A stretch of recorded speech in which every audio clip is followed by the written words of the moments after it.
In this review we look at a hydraulic crawler excavator. And it's a big one, and it's by WSI Models. Here's the box, and there's a nice photo of it. And this machine is the Liebherr R998 SME, which means Supermass Excavation. As you would expect, the box is Liebherr branded, and if we go to one end, we can see there is the WSI Models logo. And for some reason, this model has a couple of different product numbers. Let's weigh it up. We lower the box onto the weighbridge, and it comes in at just under £2 12 ounces, which is about 1.24 kilograms. Time to open the box and see what's inside. Out comes the usual pair of trays, and it's always thoughtful when they're marked top and bottom.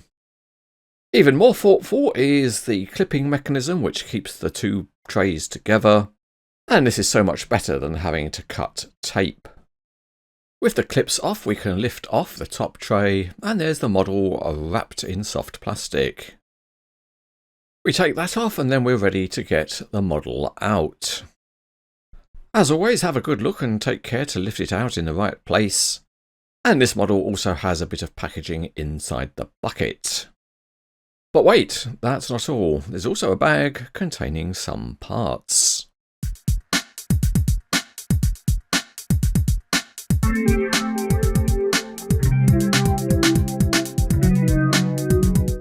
Assembly is very limited, and all you have to do is to fit the two access ladders. Just make sure they're the right way round, and then you can feed them in from the top. And then you can park them in the up or down position. Let's weigh it up again.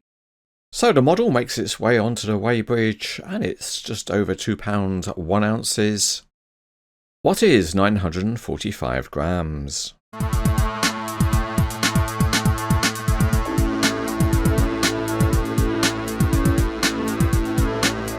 As usual, we start underneath, and you can see the metal crawler tracks. And the undercarriage is also a metal part. There is a very small amount of detailing on the underside of the body, and that also has the WSI Models name cast in. At the other end, you can see details on the underside of the monoblock boom. The hefty crawler track frames have the roller positions modelled, but although the top rollers are functional, the bottom rollers are not. The Liebherr name is on the drive sprocket. Here you can see the crawler tracks are finely modelled. There's a plastic protection structure on the cab, and there's also a small aerial at the back. The cab has a very nice metal grab rail and mirror assembly. Looking inside, there's some nice detail, including Liebherr on the seat back. The window sills are nicely modelled, and there's also a small graphic. And the door handle and grille are modelled within the casting. A particular high point is the external walkways, and they have different types of etched floors, and they look really impressive. All of the handrails are modelled in metal, and they also feel quite robust. The connection points are also detailed. On the side of the body there are sharp graphics for the 998 SME name, and there's also a proper grille with holes at the back. There are more metal grab rails along the top of the body. Another particular high point is some of the smaller graphics, and these are perfectly legible. On top of the counterweight there are good looking light assemblies and also a very nice exhaust pipe.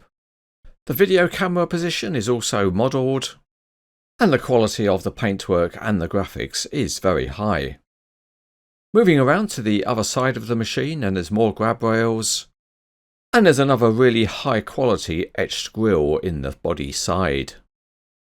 Overall there seems to be a lot of attention given to making the model have an accurate look. At the front there are more metal railings, grab rails, and also some small graphics. Also from a front on view you can see there are graphics on the undercarriage, and there's an excellent tiny grille on one of the lights. The protection plates for the hoist cylinders are nicely modelled in metal, and you can see the rivet head locations. Looking down onto the top, there's excellent use of highlighting, and that marries up well with texturing and small graphics. There's a large bank of soft hydraulic hoses running to the boom. And the overall hydraulics detailing is of a very high standard, and it's also nice that proper lifting eyes have been modelled. Here's a closer view of some of the hydraulics, and there are hoses running to the hoist cylinders. A nice touch on the model are the grey painted connection pins. Going further up the monoblock boom, we can see more hydraulics detailing with pipes and hoses, and there are lights with tiny excellent mesh grills. And these tiny details are very pleasing. Moving to the stick, and there's another protection plate on the hydraulic cylinder, and there's some decent looking hydraulic connections. The bucket itself is permanently riveted into place, and they are touched up with grey paint, which also makes them look good. The large bucket is an impressively cast piece.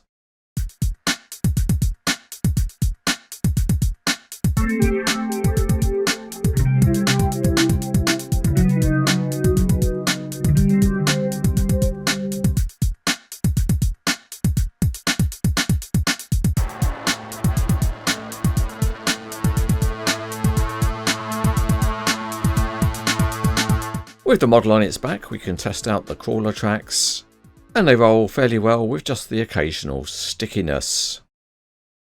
There's too much friction in them for the tracks to roll on a smooth surface, and as you would expect, the crawler tracks are tensioned by a spring-loaded idler. Out we go onto the Cranes Etc. test track, and even here the crawler tracks don't quite bite and roll smoothly. But one thing that is super smooth is the rotation of the body, and that performs very well with no stickiness at all.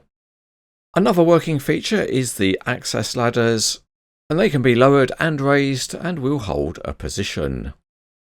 Next we move on to the digging functions, and the first thing we can say is that the hydraulic rams are very stiff, so they do provide a good workout for your fingers. In terms of maximum height, it's probably not quite as much as the real machine can achieve, but it makes a decent effort at reaching out, and if you want to fold the bucket in, you can get it quite compact. We also need to carry out the patented Cranes Etc. digging at depth test, and with our special test arrangement set up, you can see that it does a good job of digging down deep.